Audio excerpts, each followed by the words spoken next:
여러분 안녕하십니까. 생방송으로 특별한 인터뷰 제가 마련했습니다. 지금 많은 분들이 사전투표장에서 자신의 권리를 행사하고 있습니다. 깜짝 놀라고 있죠. 아니 이렇게 많은 사람이 정말로 사전투표장에 나올 줄은 몰랐다. 역대 최고를 기록하고 있는데요. 36.9%라고 하는 지난 대통령 선거 결과를 내일까지 넘기려면 지난번에는 이틀째가 바로 토요일이었습니다. 금토했죠.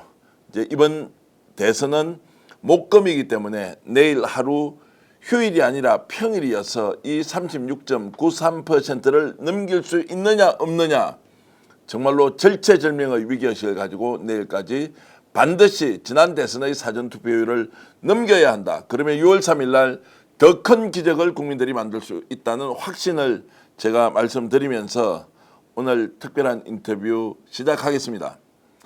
어떤 인터뷰냐면 어저께 우리는 이재명 후보를 얼마나 많이 알고 있느냐, 제대로 알고 있느냐. 그런데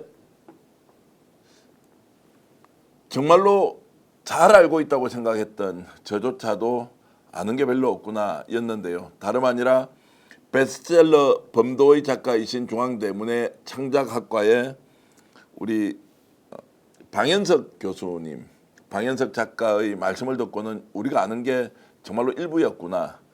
그리고 인간 이재명이라는 책을 지난 3년 전의 대선에서 기획했던 분으로부터 여러 가지 정보를 듣고는 어저께 무려 이 인터뷰를 최소 40만 명, 아마 최대 50만 명 정도의 시청자 여러분들이 함께 봤습니다. 정말 몰랐다는 이야기, 나 자신이 스스로 부끄럽다는 얘기, 그리고 눈물을 계속 흘렸다, 쏟았다, 보고 또 봤다. 야, 이런 사람이 바로 이재명이었구나. 그래서 쇄도했습니다. 다시 한 번 더 방현석 작가를 모시고 이재명과 관련된 우리가 모르는 얘기 한 번 더 해달라라고 빗발치듯 요청이 왔습니다. 그래서 오늘 생방송으로 방현석 교수님을 다시 모시고 어제 나누지 못했던 이재명의 진실, 이재명의 비밀을 여러분들께 알려드리려고 합니다. 교수님 어서 오십시오. 안녕하세요. 반갑습니다. 자, 오늘 학교에서 수업 한참 하시다가 일정 조정한다고 서로 애를 먹었는데 이렇게 나와주셔서 고맙습니다. 네, 불러주셔서 고맙습니다. 자, 이재명 후보에 대한 얘기를 나누기 전에 혹시 오늘 사전투표장이 이렇게 북새통을 이루고 정말로 국민들이 여러와 같이 이렇게 정말로 본인의 뜻을 펼칠 것이다라고 예상하셨습니까? 뭐 굉장히 높을 걸로는 생각했지만 이처럼 높을 거라고는 저도 생각 못했었습니다. 네. 정말로 많은 분들이 나가서 아침부터 저도 6시에 나가서 이제 투표장 주변을 보니까 정말 그때부터 줄을 서 있고 무슨 파란색 옷을 입은 분이 왜 그리 많습니까? 파란 모자, 파란 넥타이.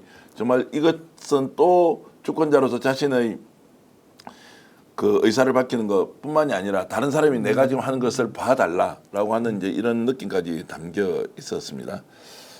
야, 지금 이제 역대급 기록입니다. 계속 이어질 것 같습니까? 아마 그럴 거라고 생각합니다. 예. 우리 국민들이 국민의 역할을 지금 다 해야겠다고 작정을 했거든요. 예. 국민이 주인인 나라가 민주공화국이잖아요. 근데 그냥 국민이 주인이 되는 게 아니거든요. 주인이 주인 역할을 해야 주인이 되는 겁니다. 그러니까 참여하는 국민만이 진정한 주인이죠. 이번 선거에 참여하시는 분들이 바로 나라의 주인인 거죠. 그런데 이제 과거에도 우리가 탄핵을 박근혜 전 대통령을 시켰고 또 이번에도 윤석열 탄핵을 시켰는데 그때는 정치가 좀 주도를 하고 오히려 국민은 박수를 치고 뒤에서 따라가는 것이었다면 이번에는 오히려 국민이 주도하고 정치가 뒤에서 서포트하는 이 특이한 현상과 상황을 어떻게 또 설명해야 하느냐라고 질문을 좀 드리겠습니다. 저는 이번 내란 계엄이 그 자체도 문제였지만 그 계엄이 탄핵으로 인해서 끝난 다음에도 끝나지 않은 그게 더 큰 문제였다고 생각합니다.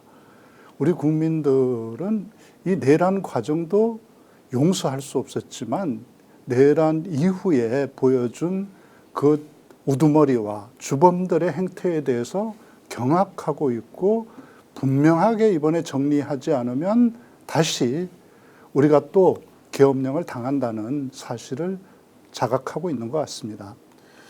자, 이렇게 대중을 움직이는 힘은 이제 어디에서 왔느냐? 우리의 민족성이냐, 아니면 국민들의 민주주의에 대한 열이냐? 그리고 독특하게 최근에 우리가 경험하고 있는 이런 현장에서 우리나라 우리가 지켜야 한다는 이런 상황인가? 이런 부분은 실제로 이제 작가로서 그리고 깊이 있는 인간에 대한 탐구를 하시는 분으로서는 어떻게 보십니까? 두 가지 지점이 저는 있다고 생각합니다. 역사적 경험이 하나 있다고 생각하고요. 우리가 해방이 되었지만 해방 후에 친일파들을 청산하지 못함으로 인해서 그 후예들이 지금 다시 준동하고 있는 모습을 보면서 역사 정의를 좀 이번 기회에 바로 세워야 된다고 하는 국민들의 의지가 분명히 있는 것 같습니다. 1949년 6월 6일을 우리 역사 잊어서는 안 되거든요.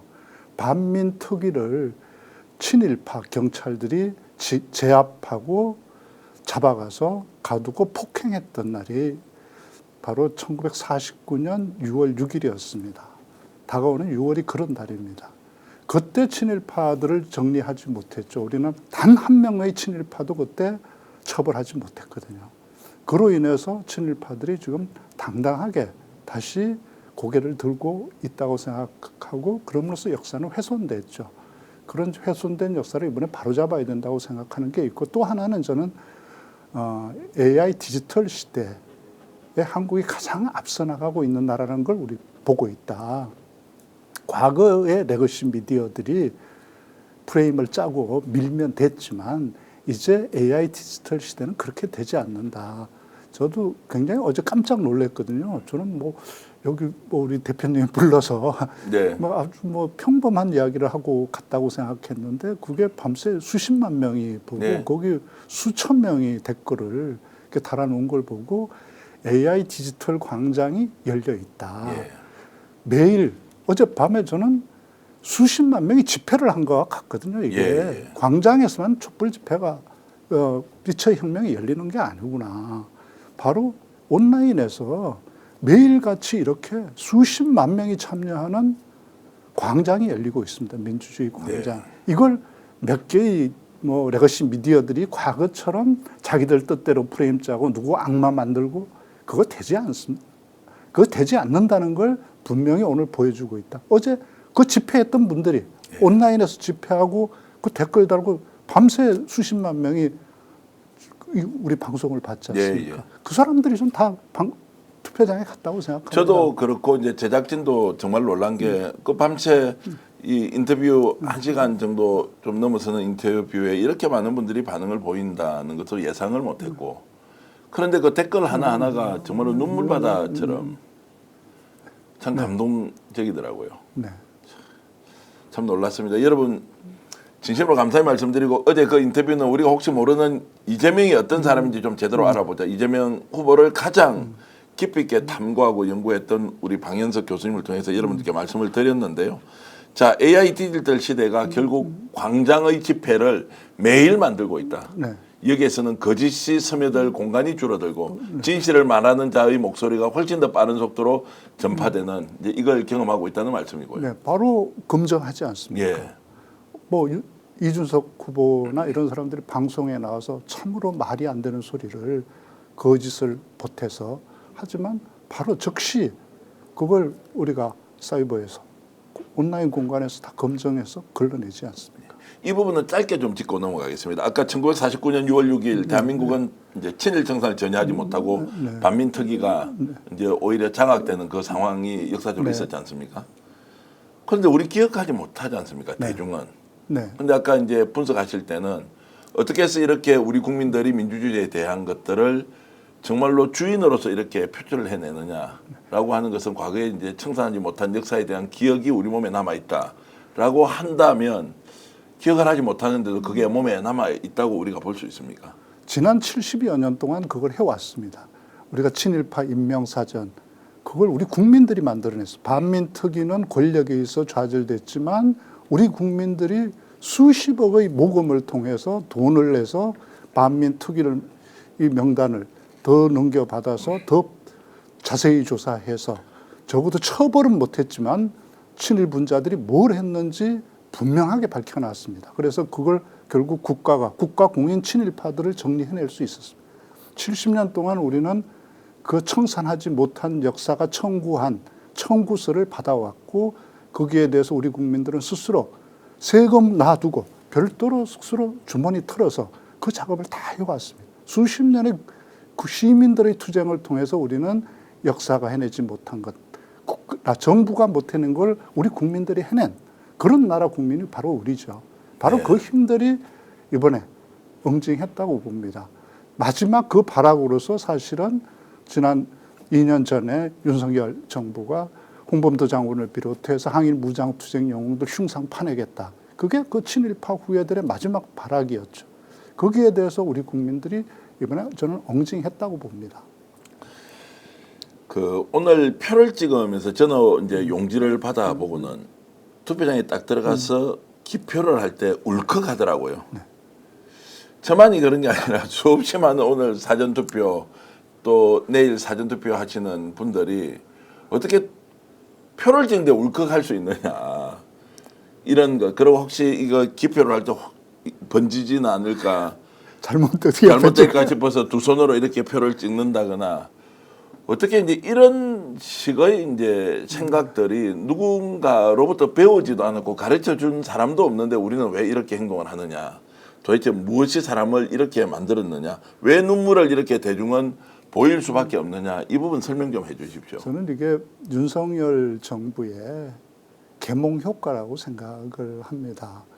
우리는 그저 민주주의라는 게 당연히 있는 걸로 생각했죠. 마치 우리가 날마다 공기를 마실 수 있고 집에서 수돗물을 쓸 수 있는 것처럼 민주주의는 언제나 우리 곁에 존재하는 것라고 생각했지만 이번에 윤석열 정부의 저 무모한 계엄과 내란을 통해서 아 민주주의라는 게 저절로 온 게 아니구나. 그리고 가만히 있으면 지켜지는 게 아니구나.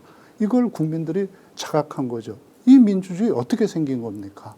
빼앗긴 나라 우리 독립투사들이 목숨 바쳐서 싸우고 또 우리 독재로부터 민주주의 획득하기 위해서 지키기 위해서 얼마나 많은 사람들이 피 흘렸습니까?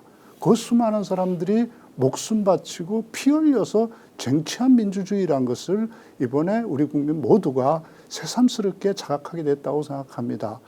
이 투표권이 저절로 생겼습니까? 일제시대 때, 일제강점기 때 우리 국민 노예지 않았습니까? 우리 항일 투사들은 아무것도 남기지 못하고 자기 인생 다 바쳐서 자기를 위해서는 무엇도 남기지 못한 채 나라의 독립을 이 나라를 되찾기 위해서 싸우지 않았습니까? 홍범도 장군, 윤석열 정부 그렇게 모욕했지만 그분이 대체 뭘 누렸습니까? 자기 가족들 다 잃었지 않습니까? 자기 부인은 일본군에게 끌려가서 고문받다가 죽었고 자기 큰아들은 자기와 함께 일본군과 싸우다가 교전 중에 16살 나이로 죽었습니다. 자기 남아있던 딱 하나 혈육이던 김용환 둘째 아들은 홍범도 장군 따라다니면서 만주와 연해주를 전전하면서 항일 무장투쟁하다가 기류에서 죽었습니다. 핏줄 하나 못 남기지 않았습니까? 그들은 자기를 위해서 아무것도 못 남겼습니다. 바란 자리도 없었습니다. 오직 바란 자리가 있었으면 싸우다가 죽을 자리 그 한 자리 바랐던 사람. 그런 사람들을 모욕하지 않았습니까? 우리는 어떤 사람들입니까? 바로 그들이 자기를 위해서는 아무것도 못 남겼지만 이 좋은 나라를 우리에게 물려주지 않았습니까? 네. 투표만 잘해도 원하는 나라에 살 수 있는 이 좋은 나라. 총 들고 목숨 바쳐서 싸우지 않아도 온 재산 다 바쳐서 가족 희생하면서 싸우지 않아도 투표만 잘하면 우리 아이들이 원하는 나라 살 수 있는 이 좋은 나라 그분들이 물려주었잖아요. 그런데 우리는 지난번에 투표 이것도 하나 제대로 못해서 내란을 당하는 나라를 만들고 말았지 않습니까? 이번에 우리 국민들은 다시는 그런 투표 안 하겠다. 이 결의를 저는 보여주고 있다고 생각합니다. 자, 아무리 양심이 정말로 쓰레기통 수준이라 하더라도 그런 이제 애국지사, 독립운동가가 자, 엄연히 육군사관학교의 상징으로 되어 있는 것을 기억고 그 흉상을 없애자. 뭐 최근에 결국 정권이 바뀔 것 같으니까 그 없던 일로 되긴 했지만 윤석열의 머릿속에는 어떻게 그런 분을 아예 제거의 대상으로 보고 공산주의자로 만들어버리고 하는 이런 이제 사고의 출발 그리고 행동의 결정 이런 것은 어떤 DNA가 있기 때문에 그렇습니까? 저는 그 흉상 파낼 때 굉장히 경악했습니다. 처음에 그 5분 다 파낸다 그랬거든요. 거기 있던 분들이 우리 홍범도 장군 비롯해서 김좌진 장군, 이범석 장군, 그리고 유해영 선생 다 있었단 말이에요. 근데 그 5분 중에서 유해영 선생 손자가 이종찬 광복회장이죠. 광복회장이죠. 예. 이번 윤석열 정부 탄생하는데 기여를 많이 하신 분이잖아요. 그러니까 그분이 반발하니까, 세게 반발하니까 처음에 이회영 선생은 남겨놓고 나머지 4명만 파내겠다. 그랬어요. 그것도 얼마나 천박합니까? 정말. 천박하죠. 그 사고 자체가. 예. 그러니까 그래도 국민들이 강하게 반발하니까 이번에는 어떻게 나왔어요? 4명은 안에 남겨놓고 홍범도 장군만 파내겠다. 예. 그 사람들 눈에는 홍범도 장군이 제일 만만해 보인 거죠. 예. 뭐 핏줄 하나 남기지 않지 예. 않습니까? 1인 시위할 후손 한 명 없잖아요. 제일 만만해 보였겠지만 정말 그게 야비하고 비열할 뿐 아니라 무식한 거죠. 예. 홍범도 장군은 자식 한 명 못 남겼지만 우리 국민 5천만이 바로 거의 자식들입니다. 예. 그걸 모르는 거죠. 그래서 제가 어디 홍범도 소설책 내고 나서 강연 가면 어떻게 될 거냐고, 저렇게 하면 어떻게 되냐고 묻길래 제가 이렇게 대답했습니다. 아직까지 홍범도 장군하고 붙어서 이긴 자 없었다. 네. 홍범도 장군 건드려서 무사한 자 한 명도 없었다. 두고 봐라. 우리는 그거 보고 있다고 생각합니다. 실제 홍범도 장군은 이제 인생의 마지막을 굉장히 외롭고 쓸쓸하고 고통스럽게 스탈린에서 쫓겨나서 네. 중앙아시아에 가서 고려극장 수위로 살다가 예. 죽었지 않습니까? 그분이 돌아가실 뭘 때는 누렸습니까? 돌아가실 때는 자손도 한 명도 핏줄 하나 못 남겼죠. 없이 그냥 돌아가셨다. 재산을 한 푼 남겼습니까? 핏줄을 하나 남겼습니까? 무슨 권력을 누렸습니까?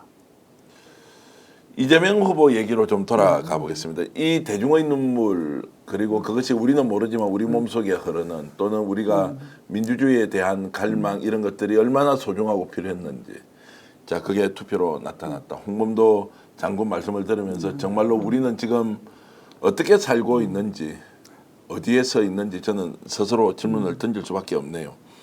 이재명 후보는 눈물이 원래 많은 사람입니까? 어떤 사람이었죠? 좀 드라마보다도 잘 운다 그러더라고요. 그렇습니까? 지난번에 보니까 그 폭삭 소가수다. 예, 예. 그거 보다가도 자기 울었다고. 예. 근데 최근에 저는 선거운동 과정에서 여수하고 순천 갔을 때 장대비가 쏟아지는 그 장면에 연설하면서 정말로 큰절도 하고 본인도 울컥하면서 우산을 이렇게 막 대중들이 쓰고 있는 데서 앞에 보이지도 않는데 이재명을 연호하고 있는 이런 장면에 본인이 엄청 이렇게 감동을 하는 그 장면은 야, 이 대중에 대한 애정과 사랑이 남다르구나라는 이제 느낌이 들더라고요. 이재명 후보가 저는 정말 대단한 것은 그 무수저에서 그 화전민촌에서 태어나서 예. 고시에 합격해서 변호사가 되고 그리고 시장이 되고 도지사가 되고 대통령 후보로 성공한 그게 아니라고 생각합니다. 정말 이재명 후보가 대단한 건 혼자 성공하려고 하지 않았다는 사실입니다. 이재명 후보는 한 번도 자기 혼자 성공하려고 했던 적이 없는 사람입니다. 제가 그 이재명 후보 일기를 보면서 굉장히 놀랐던 장면 중에 하나가 어떤 거냐면 그때 같은 공장에서 고시 공부 같이 하는 친구가 하나 있었어요.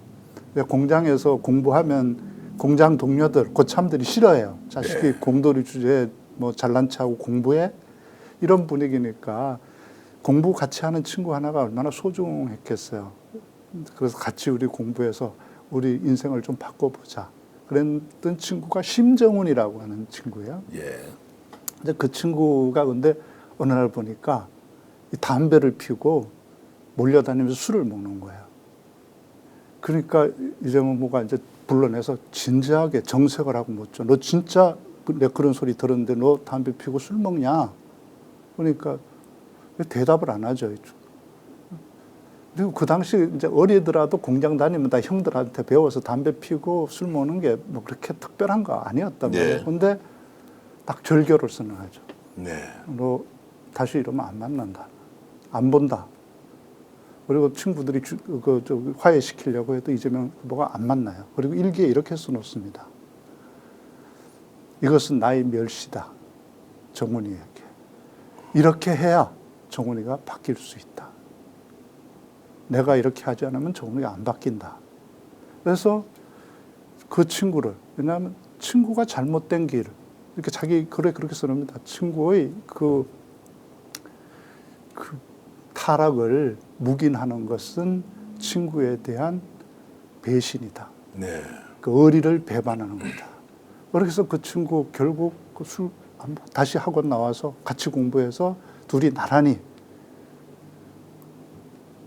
중앙대학교 합격합니다. 그래서 그 친구도 중앙대 공대 들어가서 공대 동기로 예. 대학을 같이 다니고 졸업했어요. 그래서 이재명 후보가 처음 여행했던 게 그 도보로 걸어서 가는 여행을 저 강원도로 가서 부산까지 내려가는 도보 여행을 하는데 그때 둘이서 처음 또 나란히 그 여행도 하고 그랬던 친구가 심정은이거든요.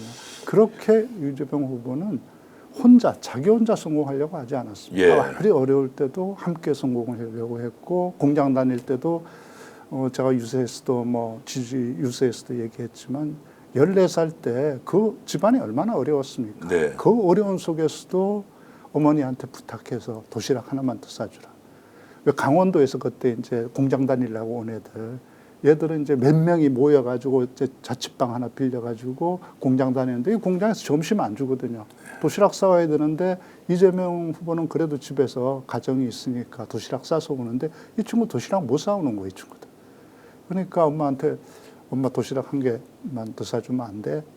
그러니까 주저하고 망설이다가 이렇게 집이 어려운데 내가 네. 이래도 되나? 어머니가 두 말 않고 도시락 하나 사주거든요. 그리고 얘기하죠. 그래야 사람이지. 그래서 그 도시락 들고 가서 친구들하고 덜 나눠 먹었던 그런 사람이 이재명 후보예요. 혼자 성공하는 사람 많죠. 네. 더군다나 혼자 성공하고 누릴 거 다 누렸으면서 자기 더 크게 못 누린다고 침 뱉고 그러는 사람들하고 너무 다른 사람이죠. 언제나 다른 사람과 함께 성공하려고 했던 사람이 이재명 후보였습니다. 조금 전에 언급하셨던 그런 사람보다 더한 사람 있죠. 그렇게 해서 어려운 시절 다 잊어버리고 그렇게 살고 있는 사람들 멸시하고 오히려 짓밟으면서 자신은 마치 태어날 때부터 성공을 위해서만 달려올 수밖에 없는 운명의 소지자인 것처럼 하는 사람도 정말 많은데 야, 그 어려운 시절에 도시락을 그렇게 어머니한테 한 개 더 싸달라고 해서 강원도에서 왔던 친구 본인도 정말로 지질이 공상처럼 가난했을 거 아니에요. 그래서 제가 지지 유세에서 예. 그렇게 말했는데 이재명 후보 가난했다고 생각하는 건 착각이다. 예. 이재명 후보 부자였다. 정말 검수저였다. 예. 14살 나이로 친구들 도시락 한 개 더 사들고 다닐 수 있는 사람 대한민국에 그것이 누가 있었나. 이재명뿐이 없었다. 이재명만큼 부자였던 사람 없다. 그리고 자식이 또 그 부탁했을 때 그 어려운 살림에서도 두 말 않고 도시락 사주면서 그래야 사람이지. 이렇게 말할 수 있는 어머니. 그 어머니의 사랑을 넘치도록 받고 자랐던 사람이 이재명 후보야. 이것보다 더 부자인 사람이 누가 있었겠습니까? 조금 전에 우리 PD가 그 편집글 올려주었는데 그 내용도 제가 잠깐 여쭤보겠습니다. 이게 지금 어떤 내용입니까? 기억을 좀 하시겠습니까? 대학에 가려면 좋은 대학에 가야 한다는 가치관이 나의 가슴 한구석에 자리 잡고 있다. 하지만 이것은 허황된 꿈인지도 모른다. 어떻게든지 이 꿈은 현실화시켜야 할 텐데. 아버지가 이제 마지막에 또 그러거든요. 예. 그러니까 허황된 꿈 꾸지 말고 야간 대학에 가라. 예. 그러니까 자기는 이 공부를 하려면 제대로 하겠다. 예. 제대로 된 대학에 가서 제대로 공부하겠다. 이제 이렇게 반항하죠. 예. 저한테. 그렇게 한 거고. 네. 아까 다른 편집글도 있었는데 한번 띄워 주시겠습니까? 정말 이래도 되는 건지 나중에 다시 공부 시작한다는 게 가능할지 팔만 괜찮다면 열심히 해보겠다. 반팔 입고 다닐 수 있는 날이 언제나 오려는지 매일 긴팔 남방 입고 다니는 것이 지겹다. 남들이 모두 나만 쳐다보는 것 같은 느낌이 든다.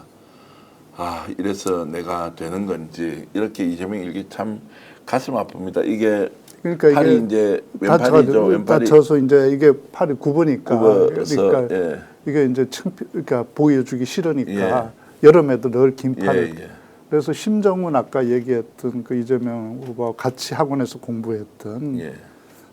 심정훈 선생을 만나서 제가 얘기 들으니까 자기 학원 내서 이제 자기는 학원을 4달짜리 중학교 검정고시를 이제 고입 검정고시를 네. 4달 공부하거든요. 학원 기간이 4달짜리예요. 예. 4달 이렇게 등록해서 공부하는데 이재명 후보는 늦게 등록을 했어요. 예. 그러니까 늦게 등록을 해서 그 3달뿐이 공부를 못 해요.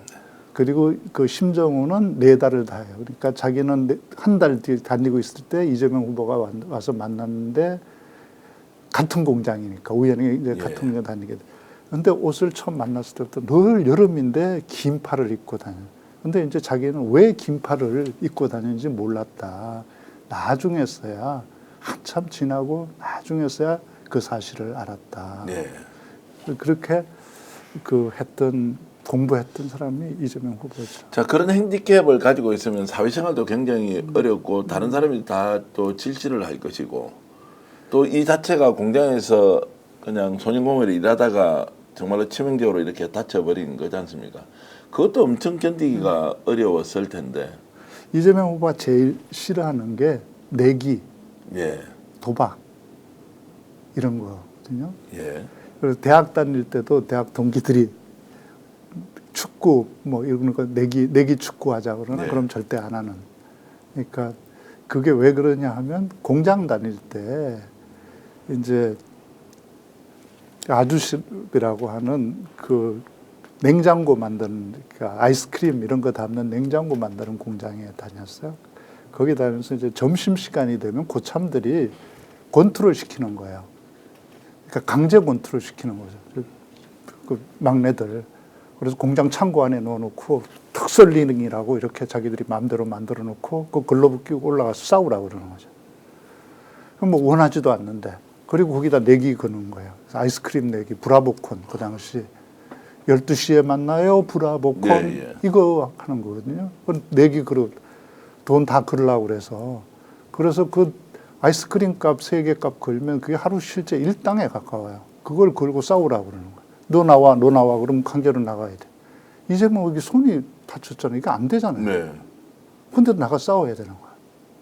그러니까 이게 뭐 많이 맞고 몇 대 때릴 수 있죠. 근데 이재명 후보가 또 만만한 사람은 아니기 때문에 악착같이 또 싸울 때는 싸우니까 가끔 이기기도 하지만 대체로 졌죠. 그 기억들이 자기 속에 굉장히 오래 남아 있어서 누구와 경쟁하고 누구와 내기하고 이런 걸 굉장히 좋지 않게 생각하고 안 하려고 하는 사람. 그래서 네. 누구와 경쟁하는 일을 사실은 이재명 후보가 좋아하는 사람이 아닙니다. 그 당시에는 누구도 이재명 후보를 알아주지 않았을 거 아닙니까? 네. 학교도 뭐 다니지 않고 검정고시 그리고 이제 대학에 중앙대 법대 가기 전까지는 정말로 가난하고 어려운 형편에서 그냥 손인공으로 살아가는 사람인데 거기다가 팔을 다쳤어요. 다친 정도가 아니고 사실은 장애가 돼버렸지 않습니까? 그럼에도 불구하고 본인은 스스로 이런 상황을 어떻게 극복을 해야 한다라고 이렇게 생각을 하게 됐을까요? 이재명 후보는 보면 다양한 시도들을 해요. 이렇게 스스로 길을 만들거든요. 없는 길을 잘 만들어내는 사람이었다고 보시면 될 것 같아요. 그런 게 좀 타고났습니까? 예를 들어서 너무나 불우하고 어렵고 뭐 다른 친구들은 다 교복 입고 학교 다닐 때 팔은 다쳐서 장애가 되고 긴 옷만 입고 다녀야 되는 그런 처절한 상황이지 않습니까? 그런데도 불구하고 내가 어떻게 살아보겠다라고 하는 그 용기가 어디서 나올까? 그러니까 내가 살아나야 우리 가족들을 지킬 수 있다. 예. 그리고 내 동생들만큼은 나처럼 안 하겠다. 이게 있었어요. 그래서 이제 오늘은 책값을 좀 받아요. 그러니까 책을 좀 사야 되니까 네. 공부하려면. 근데 책값을 사려고 하니까 먼저 동생이 여동생 그 이재옥이라고 예. 있어요. 여동생이 아빠는 오늘 우리 수학여행 가야 돼. 수학여행비 좀 줘. 그러니까 그런 거야. 그러니까 이재명 후보가 나는 오늘 책 사야 되는데 예. 이 말을 못 합니다. 예. 왜? 그렇잖아도 지금 아버지가 동생 수학여행 안 보내주려고 그러는데 내가 책값 달라고 그러면 동생은 뭐 수학여행 못 가는 거죠. 그러니까 며칠 동안 책을 못 산 채 기다려요. 그랬던 사람이 이재명 후보예요. 그래서 자기는 그렇게 남의 책 빌려서 공부하면서 이제 그 심정훈하고 책 같이 나눠보면서 그래서 공부해야 되니까. 그리고 공부하면서 공장 다니면서 공부하니까 밤에 졸리잖아요. 너무 졸리니까 독서실에서 있던 이제 그 모포 있던 걸 자꾸 졸리니까 모포를 집에 가져가 버려요. 그래서 아예 덮을 수가 없게 네. 아무리 춥고 해도 그냥 덮으면 졸리니까. 그래도 졸리니까 앞정을 여기다 쫙 깔아놓고 앞정 있죠. 예, 예. 그걸 깔아놓고 공부해요. 그래서 심정훈 정언에 의하면 그래서 이재명 후보 책 빌려주면 거기 피가 묻어가지고 그래서 참고서가 그 피로 얼룩져 있었다. 그렇게 공부했던 사람. 그래서 그 재옥이한테 아버지한테도 따지죠. 재옥이는 이제 그래도 이재명 후보 중학교도 못 갔는데 재옥이는 그 중학교는 갔단 말이에요. 고등학교 안 보내주고 중학교 졸업하는 데리고 공장 데려다 주거든요. 취직시켜. 네. 거기에 대해서 굉장히 그 슬퍼하고 괴로워하는 일기를 그 써놓습니다. 아버지에 대한 원망, 섭섭함, 그 동생에 대한 미안함, 뭐 그래서 자기가 성공해야 우리 가족들이 이 어려움에서 벗어날 수 있다. 네. 뭐 이런 생각을 했던 사람이고 그래서 그 이재욱이 성남시장 할 때 선거운동을 굉장히 열심히 했거든요. 네. 그 여동생이 그때 요구르트 배달 있잖아요. 요구르트 아주머니. 예, 한국 야쿠르트 이제 배달하시는 그거 하셨거든요. 성남에서. 예. 그러니까 이제 시장 다니면서 그거 밀고 다니면서 우리 오빠 선거운동에 우리 오빠 일 잘하는 사람이에요. 찍어주세요. 예. 이 운동을 누구보다 열심히 했던 사람이에요. 근데 그때 요구르트가 그렇게 잘 되지가 않았대요. 선거는 예. 이제 오빠가 시장이 된 거예요. 예, 예. 근데 이제 본인 원래 계획은 이제 이거 이제 장사가 좀 안 되니까 그만두고 딴 거 하려고 그랬는데 이거 자기가 오빠 시장 되고 나서 요구르트 이거 안 하면 오빠 시장 되더니 제가 이제 좋은 혜택 받아서 그 요구르트 이제 더 배달하는 안 한다. 네. 이 소리 들을까봐 동생이 그걸 1년 넘게 계속 더 해요. 예. 어떤 혜택도 그리고 이재명 후보가 굉장히 가슴 아파하죠. 그러다가 이제 나중에야 이제 그런 소리 이제 잊혀졌을 무렵에 이 동생이 그 청소하는 회사에 취직합니다. 그러니까 환경 미화원. 네, 예. 그 청소하던 건물 화장실에서 새벽에 죽었어요. 쓰러졌어. 시장 시절에 돌아가셨나요? 경기도지사가 된 직후예요. 경기도지사. 네, 도지사 갑자기 때문에. 심장마비로 네. 돌아가셨고. 네, 이제 과로로 화장실에서. 하나밖에 없는 여동생인데 시장인데도 야구르트 배달했고. 그러니까 뭐 하나 그러니까 거기 이재명 후보가 그러더라고. 자기가 시장이 안 됐으면, 예. 도지사 안 했으면 그래도 자기가 어디라도 좀 자리 만들어서 해줬을 텐데 예. 자기가 시장이고 도지사여서 뭐 하나 챙겨줄 수가 없었다. 그래서 너무 가슴이 아프다. 그래서 그날 너무나 많이 울었다고 이렇게 나오죠. 태어나서 가장 많이 울었다. 동생이 세상을 떠났을 때 경기도지사 시절에 동생은 청소하고 그렇죠. 있었는데 정말로 그 형제들이 다 대단해요. 보면 이제 시장 되고 났을 때 정말 동생이 아무도 시장 안 된 것처럼 다 사라져요. 예, 예. 큰 형은 공사장 다녀서 일하다가 다리 하나를 다쳐서 이제 산재당해서 다리 하나 이렇게 완전히 절단했거든요. 예. 저 강원도에 사셨는데 그래서 형수님이 그 세차장 일에서 생계 유지했어요. 예. 뭐 시장 되고 도지사 돼도 똑같이 그렇게 살았어요. 그리고 둘째 형 이재영이라고 이 책에 보면 자주 제가 이제 이재명 후보에 대해서 애정도 제일 예. 많고 제일 많이 같이 살았던 예. 분이라 이제 많은 걸 물었던 분인데 이재영 그 형은 그렇게 얘기하더라고요. 자기 그분은 이제 그분도 15살 무렵에 성남 올라와서 아버지하고 같이 있으면서 가구 공장 다니기 시작해서 평생 가구 공장 이런 데 다녔어요. 예. 그런데 이재명 후보 시장 됐을 때 가구 공장 이제 그래도 이제 간부가 된 거죠. 이제 관리자. 그러니까 근데 이제 동생이 시장 됐으니까 회사에서 좀 바랄 거 아닙니까? 아유 뭐 좀 입찰 이런 거 해가지고 예, 예. 좀 수주 받는데 좀 도움을 좀 줄 수 있을 걸 기대했겠죠. 그러니까 부담스러우니까 회사를 정리해버려. 퇴사해버립니다. 그러니까 그런 걸 안 해주면 자기가 회사에 너무 미안하고 좀 그래도 좀 도와줘야 되는데 회사에 도움이 되는데 그걸 하면 동생한테 짐이 되고 그러니까 회사 하면 동생한테 폐를 끼치고 안 하면 회사에 미안하니까 그 회사 퇴사하고 그 형도 그래서 청소하는 회사 들어가. 네. 우리 청소하는 회사 다녔어요.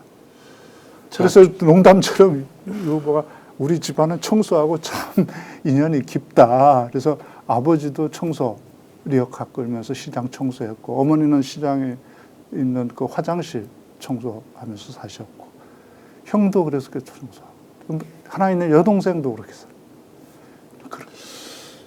그런 형제들이 다 그렇게 살아줬어요. 아니 이 후보가 뭐 부패했다 뭐 하는데 정말 했으면 그렇게 형제들이 그렇게 살게 놔뒀겠습니까? 성남시장하고 성남시장 경도지사 하는데 다 그렇게 화장실 청소를 하다가 죽게 그렇게 어떻게 내버두겠어요? 그 말이 됩니까? 그 여동생 관련된 질문은 조금 이따가 제가 드리기로 하고요. 그러면 형수 욕설 사건이 있지 않습니까? 이것도 이제 정말로 어떤 상황이었는지 한번 설명을 해 주실 수 있습니까? 거기에는 형수 욕설이면 그 형은 누구였습니까?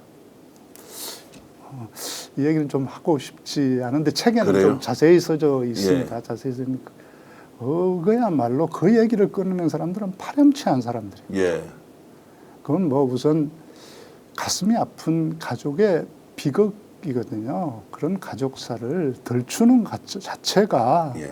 폐륜입니다. 그건 네. 어떤 가족들이나 좀 곤란한 사람들이 한두 명 있잖아요. 그렇죠. 어떤 집안이나. 예.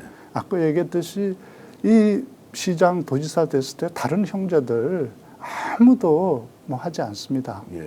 그런데 딱 형제 중에 한 명만 이재명 후보에게 인사청탁도 하고 자기 뭐 시켜달라고도 하고 끊임없이 요구를 하지 않습니까? 네, 끊임없이. 했고 뭐 그것뿐만이 아니라 이제 아예 이제 차단해 버리니까 그 밑에 직원들 비서실장 뭐 시청의 인사 과장 이런 사람들한테 전화해서 누구 뭐 시켜 뭐 해 이런 요구들을 계속 했단 말이에요. 예. 그러니까 이재명 후보가 특별 지시를 내리죠. 일체 우리 가족들 시장 가족들 통화하지 마라. 연락도 받지 마라. 다 차단해라. 이 특별 지시를 내려요. 그러니까 시장실 앞에 와서 농성하고 난리를 칩니다. 뭐 그러니까 뭐 어떻게 하냐. 그다음 전화를 안 받으니까 시장도 안 받고 이제 시장 비서실장도 안 받고 뭐 다 안 받으니까 누굴 찾아가냐? 어머니를 찾아갑니다. 어머니를 찾아가서 괴롭히기 시작합니다. 어머니 근데 이미 어머니하고 형제들하고 인연 끊은 지가 몇 년 된 다음이에요. 그 전에 네. 이미 몇 년 끊고 연락도 안 하고 어머니한테 찾아오지도 않고 뭐 설날이고 생일날도 찾아뵙지도 않던 사람이 어머니를 찾아가서 이재명 시장한테 전화하게 한 거죠. 네. 그러니까 전화 바꿔줘. 그러니까 하도 뭐 집에 와서 집안 어머니 집에 혼자 사는 집에 와서 살림 부시고 행패 부리면서 전화 걸으라고 요구하니까 어쩔 수 없이 어머니가 두려움에 떨면서 이 후보한테 전화를 한 거죠. 네. 그러니까 이제 거기서 이제 뭐 서로 이제 욕이 오간 거죠. 어머니한테 가서 행패를 부리고 거기다가 이제 더구나 입에 담을 수 없는 욕을 형이 형수한테 어머니한테 했단 말이에요. 예, 예. 그러니까 그리고 이제 이재명 후보 아까 그 여동생 있죠, 그 막내 예, 여동생. 제옥. 예, 예. 걔하고 이제 이재명 후보는 시장이니까 못 달려가지 않습니까? 일이 예, 있으니까. 예, 예. 그러니까 어머니가 그 공경을 당하고 있으니까 연락을 받고 여동생하고 형, 아까 이재영 형 예. 달려간 거예요. 가니까 이제 살림 다 부셔놓고 뭐 왜 그러냐고 그러니까 동생도 때리고 그래서 동생 병원에 실려가고 그러니까 이재명 후보가 이제 어머니가 당한 사실을 나중에 알았잖아요. 어떻게 당하고 무슨 욕을 예. 들었는지 입에 담을 수 없는 사람. 그걸 그러니까 이재명 후보가 이제 화가 났죠. 통화를 둘이 하게 된 거죠. 하면서 이재명 후보가 그렇게 따진 거죠. 그러니까 그 옆에 있던 형수가 이제 또 나서서 뭐라고 그러니까 아니 그러면 형수 아들이 형수한테 그런 욕하면 예. 괜찮겠냐. 예, 예. 형수는 형수 오빠가 형수 어머니한테 그런 욕하면 가만히 있겠냐? 어떻게 그럴 수 있냐? 이렇게 딱이 따진 거예요. 그게 이재명 후보가 한 욕이 아니에요. 그 욕에 대해서 추궁한 거예요. 왜 이런 말을, 어떻게 그런 말을 할 수 있냐? 그게 진상입니다. 저는 오늘 교수님을 통해서 이제 이런 말씀을 불편하지만 우리는 해야 한다. 전 형제고 가족이기 때문에 전 사실은 이런 얘기 꺼내는 게 또 이제 다 슬픈 일이잖아요. 슬프지만 지금 이걸 가지고 와가지고 그러니까 폐륜으로 지금 몰고 있는데 따지고 보면 그 폐륜의 행위를 한 원인 제공자 그리고 직접 한 것도 아니고 인용해서 썼던 말을 가지고 하고 녹음을 해서 펼치면서 자 이래가 너 죽이겠다고 나서는 그게 인륜을 저버리고 천륜을 저버리는 형제가 한 일 아니에요. 네, 그러니까 더군다나 이런 일을 가지고 일국에 나라를 책임지겠다는 사람들이 방송 토론에 나와서 예. 그런 말을 담는다는 건 스스로 그 자리에 있으면 안 된다는 걸 증명하는 것뿐이 되지 않죠. 그리고 이 후보가 그러지 않습니까? 그러더라도 그걸 뭐 저처럼 얘기하지 않잖아요. 진상에 대해서. 네. 뭐 제가 부족했습니다.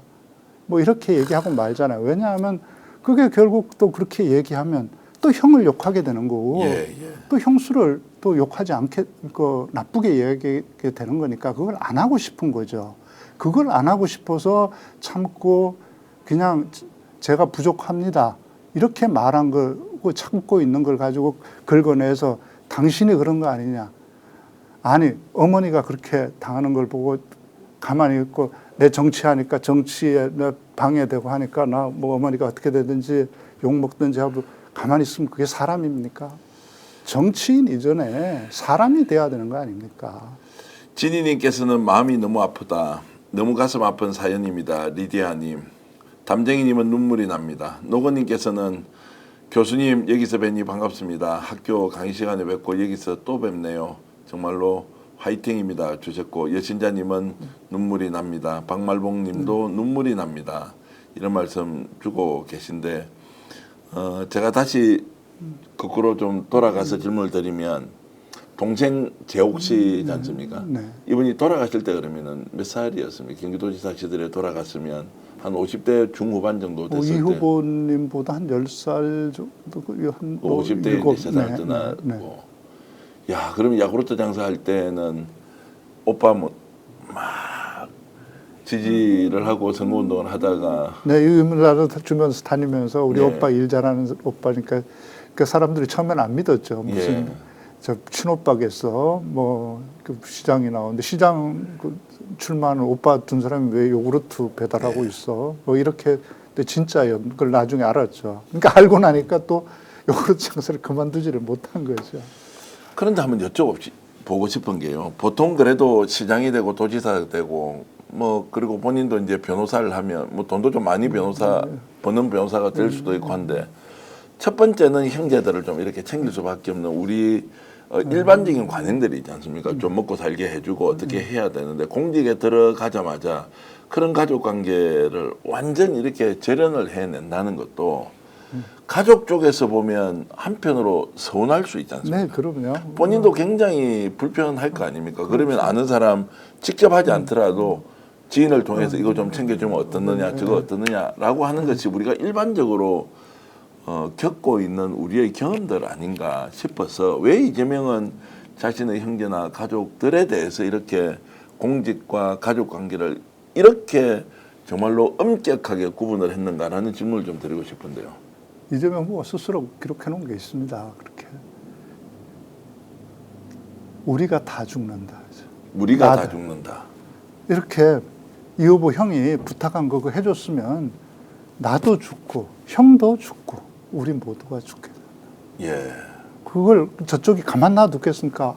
아무 없는 것도 가지고 5건을 지금 기소해가지고 사흘에 한 번씩 재판받으러 다니고 아니 대통령 후보 선거 유세하는 그 기간에도 재판받으러 몇 번을 갔습니까? 네.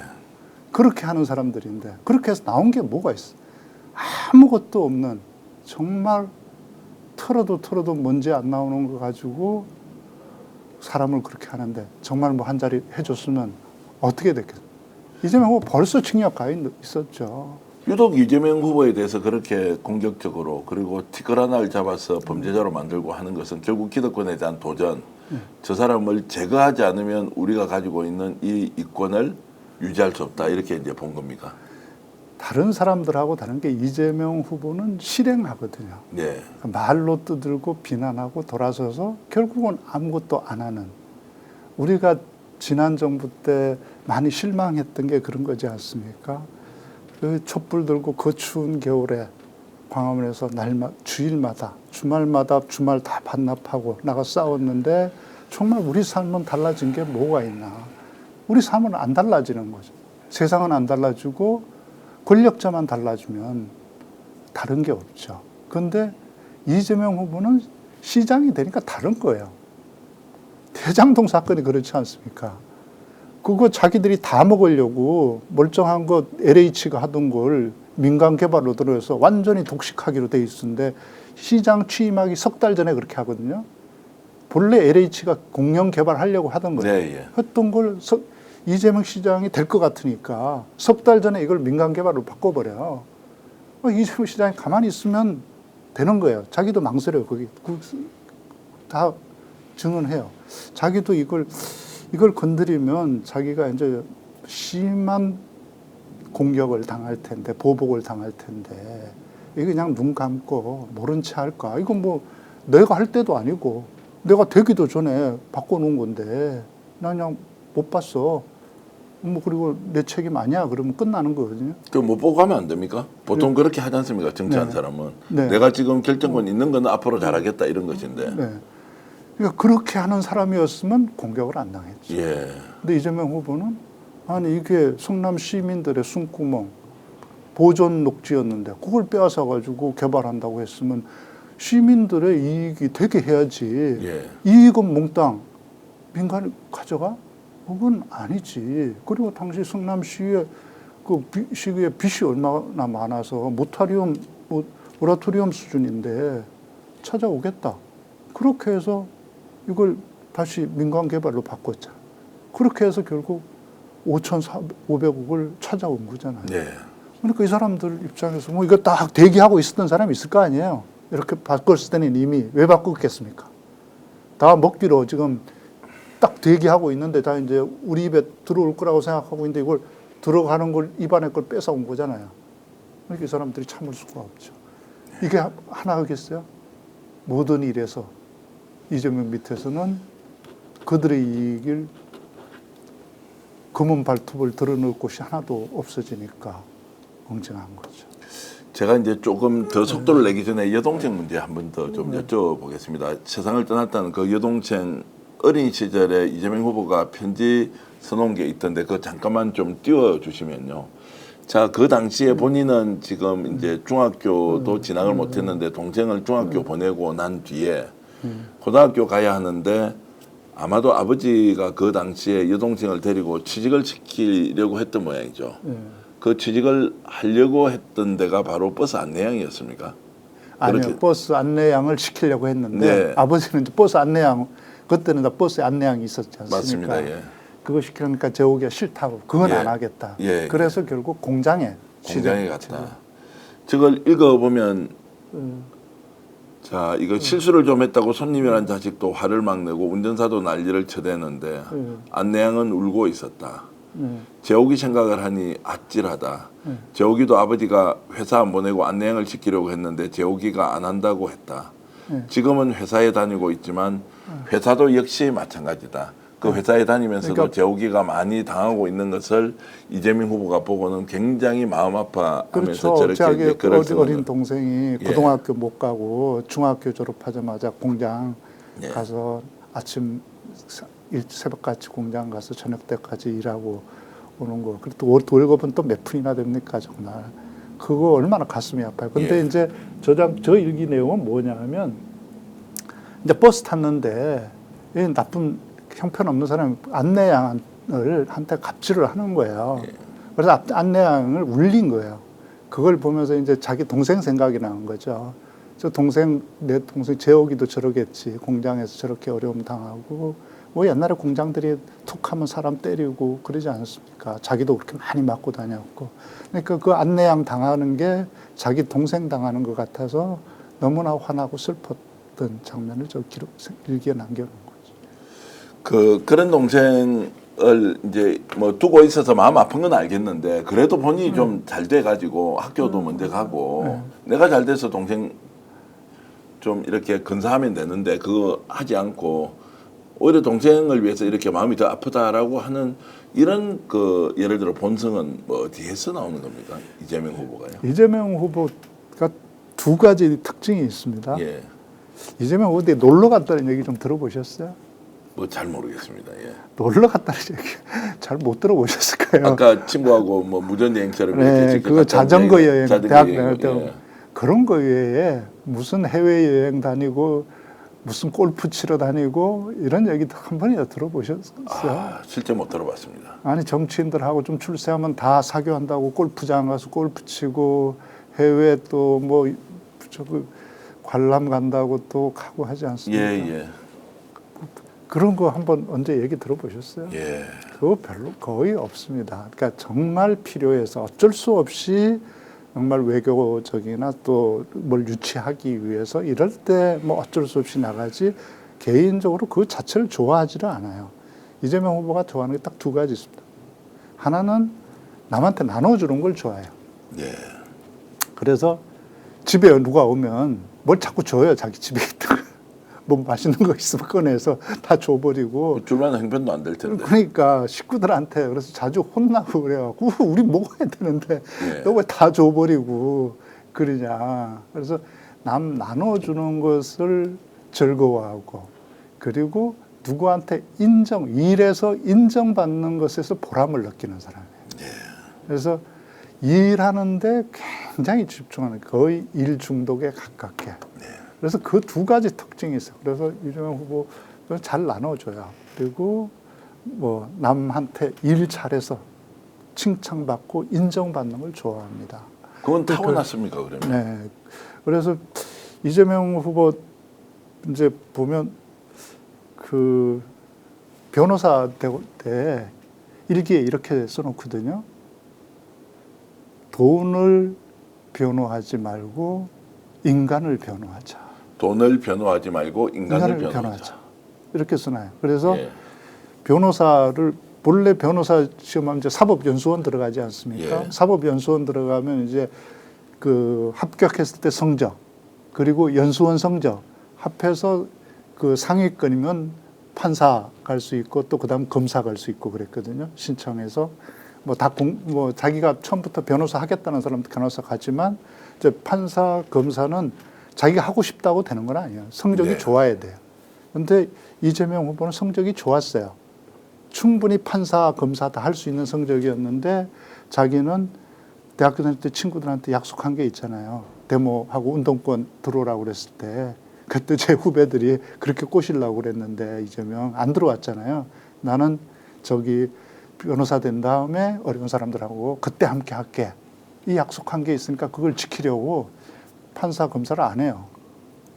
더군다나 친구들이 그러면 다 선배들이 조언을 하죠. 야 6개월만이라도 해라. 네, 6개월만 하고 나가는 거하고 처음부터 변호사하는 거 전혀 다르다. 정관 예우를 받으면 수임료가 달라. 그러니까 몇 개월만 하고 뭐 하다못해 6개월이라도 하고 나가라. 그래도 이재명 후보가 한 번 그 맛을 들이면 못 나올 것 같다. 네. 응? 아예 그래서 아예 끊자고 많이 망설여요. 그 네. 일기에 보면 여러 번 그래서 스스로 자기가 막 떠벌리고 다녀. 네. 난 변호사 할 거야 이렇게. 난 노동 변호사 할 거고 인권 변호사 할 거야. 스스로 자기가 이제 못 물러서게. 그런 유혹에 빠지지 않게. 뭐 특히 유혹도 사실은 아니지만 자기 선택을 스스로 할 때, 안 흔들리게 하기 그렇죠. 위해서 그렇게 자기 스스로 공표해버리죠. 그렇게 해서 변호사 사무실을 성남에서 차린단 말이에요. 예. 그때 25살입니다. 예.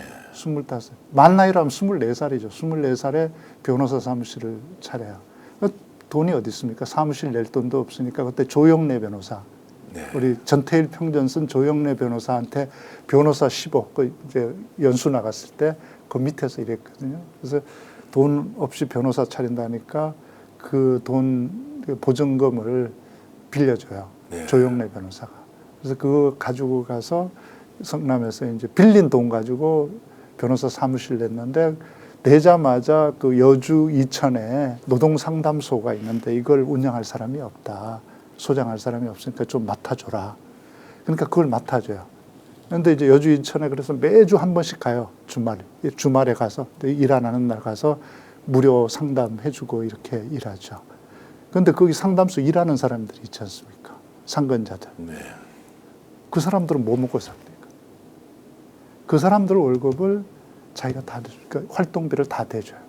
김재기라고 제가 그 상담소 소장했던 분을 인터뷰했었어요. 그때 이재명 후보가 실제 어떻게 했는지.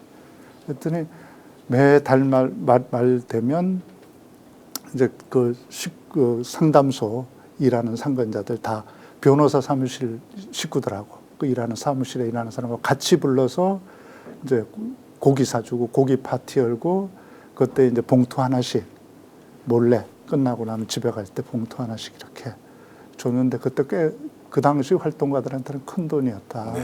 근데 자기 그때는 뭐 변호사니까 잘 살겠지, 뭐 수입도 많겠지 이렇게 생각했다는 거예요. 나중에 한 10년 뒤에 보니까 그때 사무실 차릴 돈도 없어서 자기 빌린 돈 가지고 보증금 내서 사무실 열었던 사람이었더라. 그리고 그 10년 뒤에야 그거 알고 정말 미안하고 고맙더라. 와.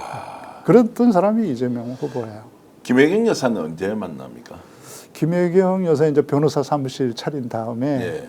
만나죠. 그래서 변호사 사무실 차리자마자 그래서 뭐 노동 상담하고 노동자들 뭐 집회 있으면 거기 가고 뭐 돈 없어서 억울한데 변호사 못 사는 사람 그래서 성남에 금방 우리 변호사가 돼요. 예, 성남에서 예. 이제 우리 이름이 굉장히 많이 알려졌네요. 그쵸. 워낙 뭐, 열심히 하고. 예. 뭐 남들 안 하려는 거, 네, 예. 뭐 돈 안 되는 거, 그거 뭐 찾아갈 데가 어디 있습니까? 다 이재명 후보 찾아간 거죠.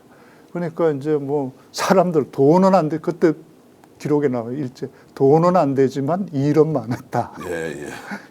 그랬던 변호사였단 말이에요. 그러니까 또 저녁 되면 거기 활동하는 사람들, 시민운동하는 사람들 이런 사람들하고 또 이제 모여서 막걸리 먹고 또 노동자들 뭐 저 간부들 만나서 또 막걸리 먹고 이러다가 밤늦게 새벽대사 들어와가지고 그때 그렇게 올려다니라고 그 단골 막걸리 집에서는 아예 저녁 되면 이 변호사하고 이제 뭐 다른 그 시민운동하는 사람들 오면 아예 열쇠 주고 집에 가버리는. 예, 예. 먹고 문 닫고 가라고 그럴 정도로 이제 그 빠져 살다가 이 장가를 가야겠다 생각을 한 거예요. 예. 그래서 이 후보가 그런 일을 잘해요. 보면 선포하는 일을 예. 자기 스스로 미리 먼저 던져놓고 그래서 그게 뭐 이제 자기를 실제로 이제 뭐 만들어가는 실제로 거예요. 이제 예. 하게. 그래서 그 장가도 그래서 나 6개월 안에 결혼할 거다. 예. 그래서 6개월 안에 5번 선보고 결혼한다. 예. 5명 소개해줘라. 주변에 떠들어요. 이렇게. 나 6개월 안에 소개해주면 그 5명 중에 결혼할 거야. 그래서 소개받은 사람 중에 아마 세 번째 소개받은 이제 소개팅에 나갔던 사람이 김혜경 여사예요. 예. 근데 이제 정말 말 그대로 첫눈에 반하죠. 김혜경 여사가요, 아니면 이재명 후보가? 이재명 후보가 반하죠. 예, 예. 김혜경 여사한테 반해가지고 바로 첫눈에 반해서 4번째 만났을 땐가 프로포즈를 하죠. 예. 청혼을. 근데 이제 뭐 이 김혜경 여사 입장 보면 참 난데없죠. 만난 지 몇 번 됐다고 청혼을.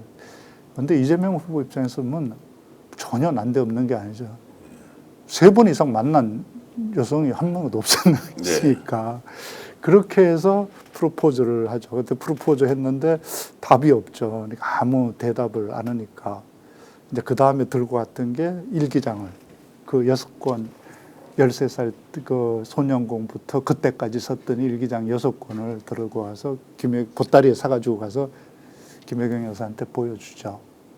그러니까 가서 한번 봐라. 보고 내가 결혼할 인생을 같이 살 만한 사람이라고 판단하면 이제 결혼하자. 네. 그렇게 했죠.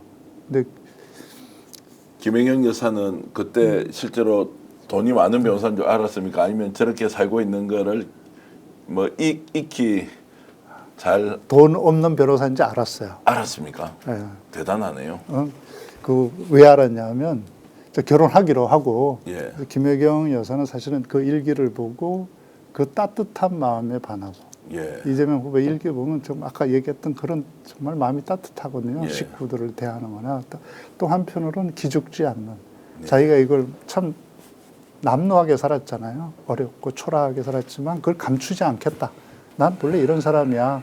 나 있는 대로 받아줬으면 좋겠다. 내가 당신한테 반했지만 그렇다고 내가 비굴하게 하지는 않는다. 나 있는 이게 나 자신이니까. 이게 여기 다 고스란히 자기가 담겨 있으니까 이거 보고 판단해 줬으면 좋겠다.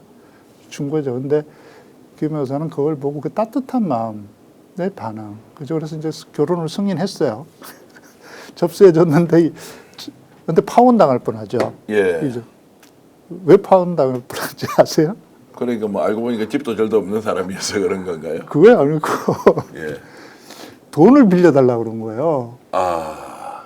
아니 그 변호사가 이제 결혼하는데 약혼해서 결혼하자고 그래놓고는 돈 한 500만 원 빌려줄 수 있냐 예. 그런 거예요. 그러니까 대답을 안 하는 거잖아요. 무슨 아니, 이런 사람이 다 있어. 그렇죠. 뭐 이런 사람이 다 있나. 나중에 그래서 안 빌려줬죠. 그때까지. 그래서 이재명 후보가 물어봤대요. 그래서 나중에 결혼한 다음에 그때 돈 진짜 없어서 안 빌려준 거냐. 그랬더만 아니 그게 말이 되냐. 결혼할 상대한테 돈 빌려달라는 게 그런 게 어딨냐. 그때 뭐 때문에 빌린 겁니까? 빌리려고 그러니까 했습니까? 그러니까 이재명 후보는 이제 그래도 김혜경 여사가 이렇게 그래도 아주 중산층의 네, 예. 반듯한 집안에 숙대 피아노 학과를 나왔잖아요. 네. 피아니스트잖아요. 예, 예. 이런 사람한테 그래도 좋은 집에 살게 해주고 싶은 거였어요. 그래서 성남에서 아파트에 살게 해주지 그 이제 어디 허름한 그 뭐 새방에 단칸방에 갈 수는 없잖아요. 그러니까 아파트로 살려니까 아니 사무실 없는데도 빚내서 네. 빌려서 했는데 아파트 보증금 또 어디 있어요. 그러니까 일단 내가 뭐 떼어 먹는 것도 아니고 일단 좀 있으면 합해서 얻었다고 나중에 갚으면 되니까.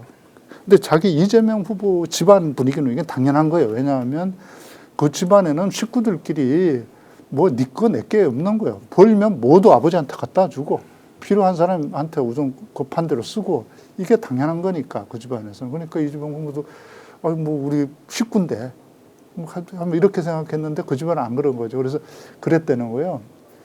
김혜경 여사 그러니까 집안 이제 식구들이 그럴 거 아니야. 돈을 빌려단다고 그런다. 그러니까 네. 야, 그 사람 진짜 변호사 맞냐? 가짜 아니야? 한번 사무실에 가봐라. 진짜인지. 예, 예. 그렇게 결혼한 분이죠. 정말 지금까지 김혜경 여사는 반지 하나 못 얻었겠어요. 그렇습니까? 그러면 결혼을 할 반지 하나 못 얻긴 사람이 김혜경 여사. 그러면 김혜경 여사는 지금 그런 이재명 후보를 알고 결혼을 했고 그리고 결혼하는 과정에서 수없이 많은 외부의 뭐 압박이나 이런 걸 받았을 거 아닙니까? 그러면 이재명 후보를 누구보다 잘 이해한다 이렇게 볼 수 있습니까? 김혜경 여사가? 근데 처음에 결혼할 때는 이렇게까지 힘들 줄은 몰랐겠죠. 예, 예. 아마 그런데 잘 견뎌냈죠. 정말 파크뷰, 대장동 이거 다 토건 마피아들. 네. 토건 마피아들은 또 다 이런 것들을 끼고 있잖아요. 그 사람들 뒤에. 새벽 2시, 3시에 이재명 후보 집으로 전화해서 죽이겠다. 근데 애들 학교 어디 학교 몇 학년 몇 반이지? 학교는 잘 다니고 있어요? 부인은 안녕하세요? 이런 전화를 하는 거예요. 한밤중 새벽에. 더구나 자기가 받으면 괜찮은데 부인이 김영애 여사가 받을 때 되는 거예요. 얼마나 미안하고 두려웠겠어요. 그 식구들이.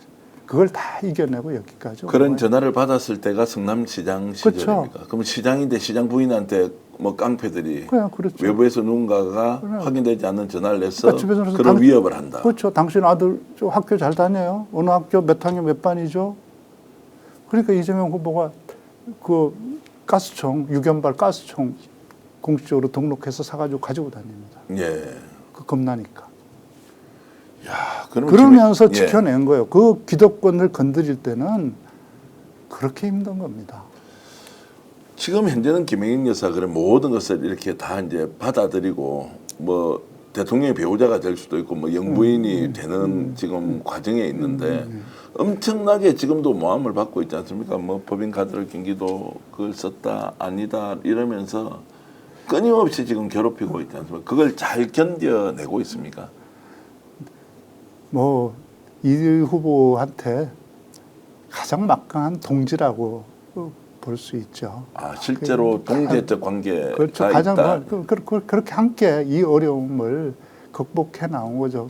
정말 파렴치한 건 이번 우리 내란이나 계엄뿐만 아니라 이 윤석열 정부가 보여준 행위들에 대해서 저는 이번에 우리 보수, 특히 중도 보수, 중도 진보 이 사람들이 많은 생각을 했다고 생각합니다. 저는 그래서 이번 대선에서 압승할 거다. 네. 압승하기를 바란다. 그건 왜? 우리 중도 진보, 중도 보수, 합리적인 보수들이 누구보다 나는 이 상황에 분노하고 있을 거라고 생각합니다. 실망하고 분노하고 바꿔야 된다.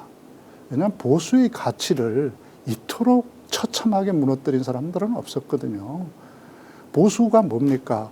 보수가 가장 중요하게 생각하는 게 신의, 책임, 품격 아닙니까?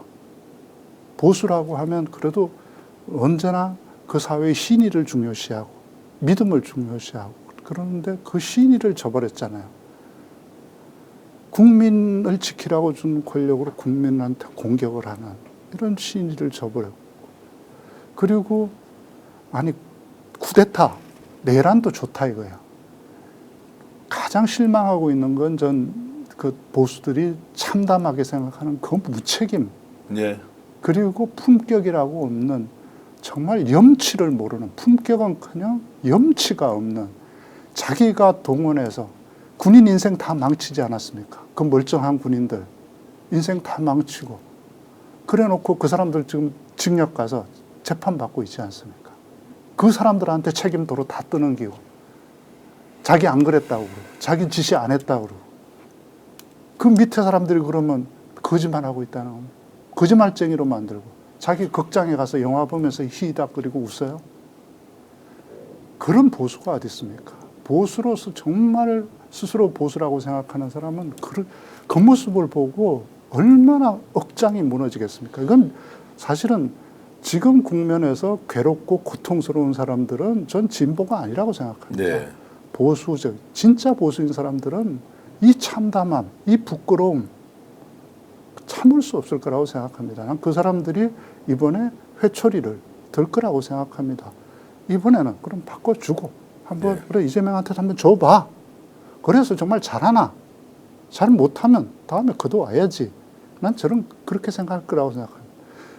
아까 저 처음에도 얘기했지만 이번 계엄은 내란의 문제는 내란 자체보다 그 뒤가 더 문제입니다. 박정희 대통령 한번 보십시오.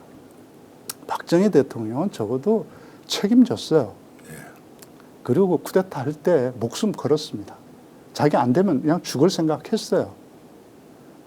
실패하면 책임 다 자기가 질 각오한 겁니다.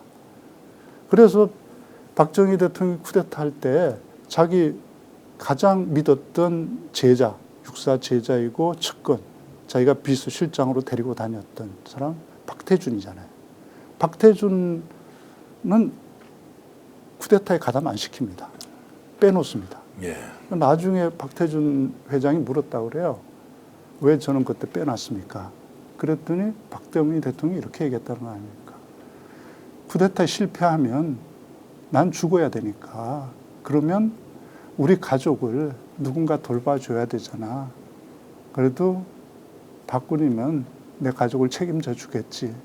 그래서 한 명은 빼놔야지. 그건 뭡니까? 실패하면 저희가 다 책임지고 죽겠다는 거 아닙니까? 그런 각오와 책임감을 가지고 실패했으면 자기가 다 뒤집어 쓰고 자기가 모든 거 짊어지고 갔겠죠. 그게 보수가 적어도 용납할 수 있는 수준인 거예요.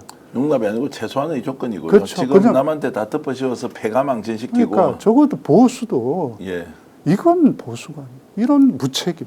보수가 적어도 존중하는 지키려고 해왔던 덕목들을 완전히 처참하게 짓밟아버린 사람이 윤석열이죠. 그걸 따르는 사람은 보수일 수가 없는 거죠. 진짜 보수들 제 주변에 좀 합리적인 보수 사람들 경상도 출신들 많습니다. 그런데 참담하게 생각하죠. 그분들이 저는 이번 누구보다도 엄중하게 심판할 거라고 생각합니다. 지금 김혜경 여사 같은 경우에는 당신의 자식 문제가 지금 거론되고 엄청나게 괴로울 거 아니에요. 네. 그 시시비비를 가리지도 못할 정도로 거의 똥똥해서 쓰레기 같은 이야기를 하면서 정말로 모독하고 있잖아요.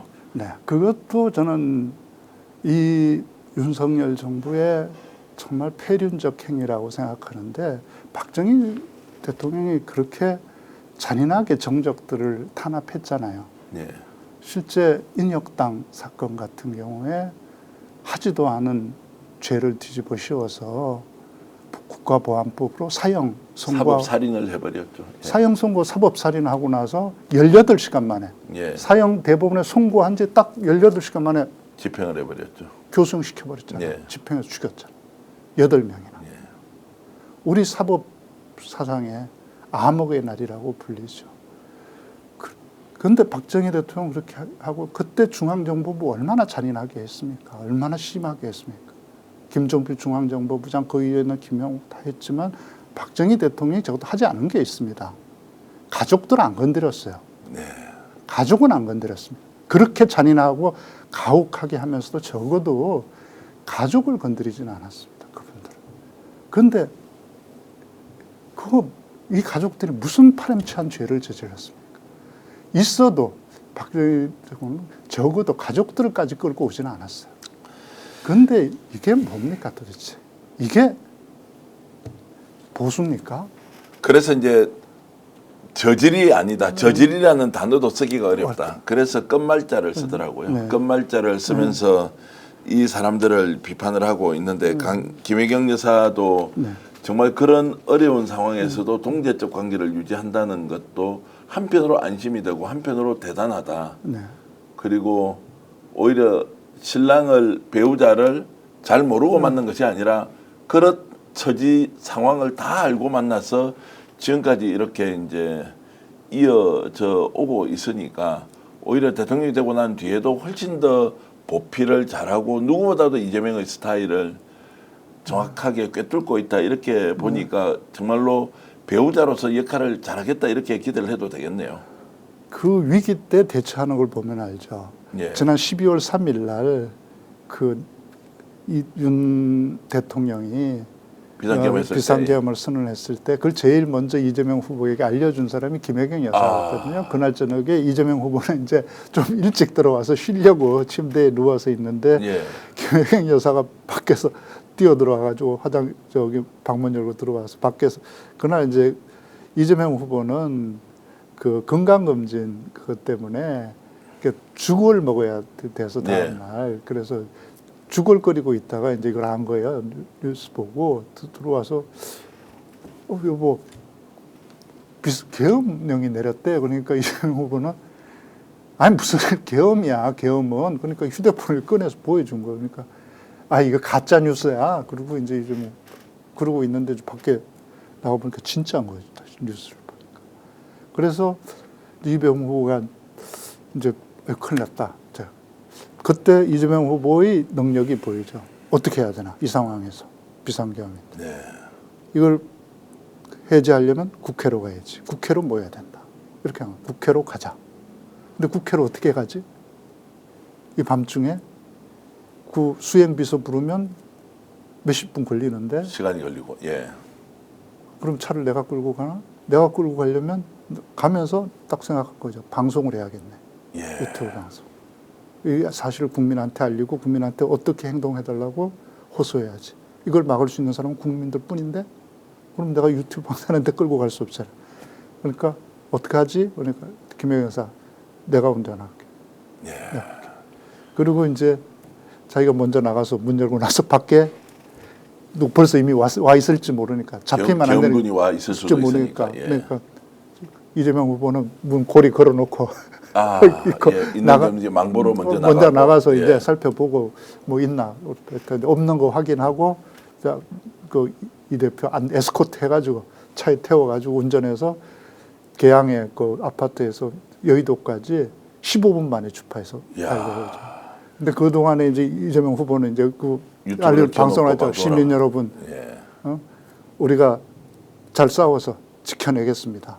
계엄 해제시키고 나라 민주주의 지키겠습니다. 그런데 우리 힘만으로 부족합니다. 국회로 와주십시오. 여러분들이 이렇게. 도와주셔야 합니다. 국회로 모여주십시오. 국회로 와주십시오. 예. 민주주의를 지켜주십시오. 이 호소를 하죠. 그 방송을 하는데 이제 계엄령이 떨어졌으니까 이제 자기 어떻게 될지 몰라요. 끌려가면 이제 잡혀갈 건 자명하고 보나마. 지금 뭐 제1호 체포 대상일 건 분명한데 그러니까 그 방송하는 동안 이재명 후보 방송 유튜브 방송 이재명 방송 듣는 동안 귀담아 잘 듣는 사람 다 알아챘다는 거 아니야. 누군가 옆에서 훌쩍거리고 울고 있는 거야. 이재명 후보 부인 김혜경 여사는 그 운전하면서 남편 이제 앞에 이제 어떻게 되나 우리 남편. 이제 울음이 안 날 수가 없죠. 그걸 이제 삼키면서 방송에 방해될까 봐. 그렇게 해서 국회 앞에다 내려준 거죠. 사람 없는데 이렇게 가다 보니까 아직 경찰을 배치 안 돼요. 그래서 거기 담벼락 넘어서 이재명 후보는 차문 열고 그러니까 바쁘니까 이거 켠 채로 담 넘어가니까 방송 킨 채로 인사도 못 하고 떠 넘어간 거예요. 그리고 일주일 동안 있으면서 집에 전화 한 통을 안 해요. 김혜경 여사한테. 정신이 없으니까 뭐 너무 일이 많으니까 한순간 뭐 숨 돌릴 틈이 없어요. 그런데 그거 하나 섭섭해하지 않고 걱정하고 기다려주고 오청해보는 뭐 이런 분이 김혜경 여사였죠. 김혜경 여사 참 대단하시고 그 눈물을 배우자로서 흘릴 수밖에 없었는데. 근데 자기가 그 사지로 자기가 데려다 주는 거잖아요. 사지로. 거기 가면 그러니까 부인도 똑같네. 나라 살리기 위해서 자기 남편을 사지로 갖다가 데려다 주는 거예요. 거기 국회 가서 담을 넘어가는데 일주일 동안 전화가 안 왔지만 남편이 어떤지 안부 전화를 할 수 없는 그런 국가적 대혼란 상황에서 정말로 대처하는 능력 보면 아마 오늘 이재명 후보를 잘 알고 계신 분들도 김혜경 여사가 그 순간에 그렇게 했다는 것 다시 들어보니까 어떻습니까? 배우자로서도 참 국가 운영, 국정 경영 하는데 정말로 잘 하겠다라는 기대 여러분 하셔도 좋겠는데요. 마지막으로 한 말만 해도 될까요? 하셔도 됩니다. 예. 저는 이번 선거가 반드시 심판하고 지키고 승리하는 선거가 돼야 된다고 생각합니다.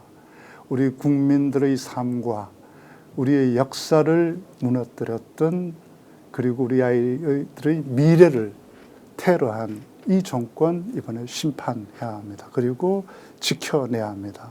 우리 역사를 여기까지 끌고 오신 분들, 우리에게 이 좋은 나라 만들어주신 분들을 우리가 지켜내야 됩니다. 네.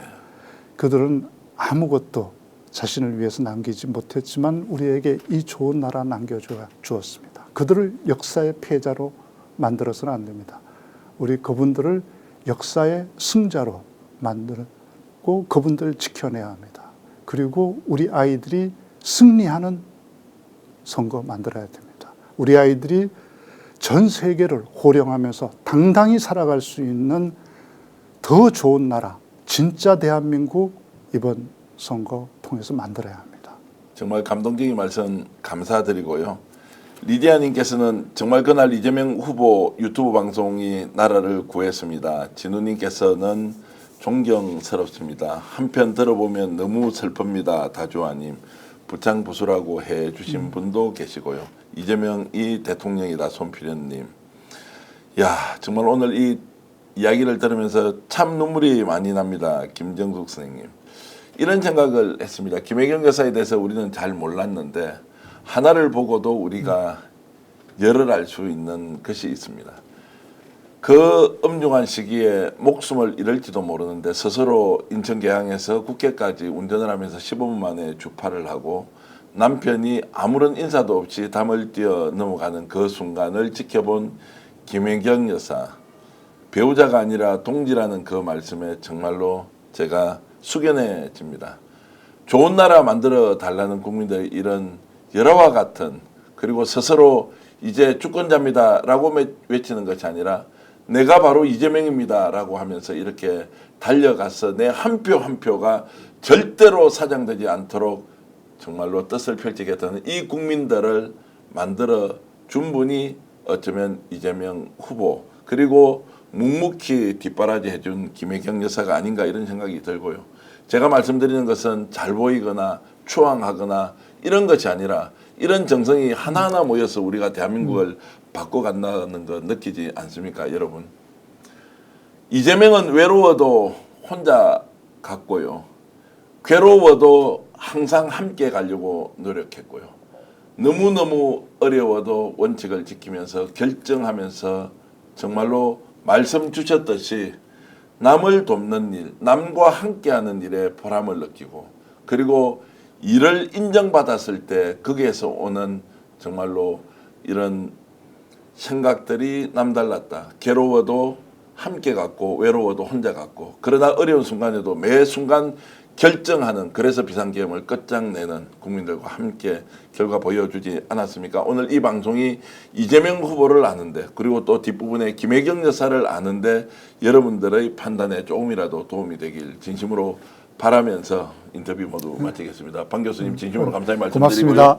그리고 인간 이재명이라는 이 책도 지금 온라인에 디지털화되어 있기 때문에, 휠체어 타신 분이 어머니예요. 그리고 인간 이재명에 나오는 이 휠체어 타신 분이 어머니고, 범도라는 책도 사서 진짜 읽어봐야 되겠다. 홍범도 장군의 일대기를 써주신 우리 방현석 작가님, 중앙대 문해창작가 교수님의 말씀 들으면서 이제 좀 더 우리가 다 잡아서 정말로 좋은 나라 함께 만들어가면 좋겠습니다.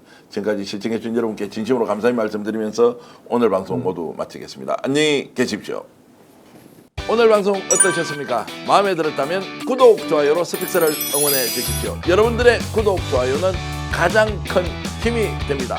스픽스 구독, 좋아요.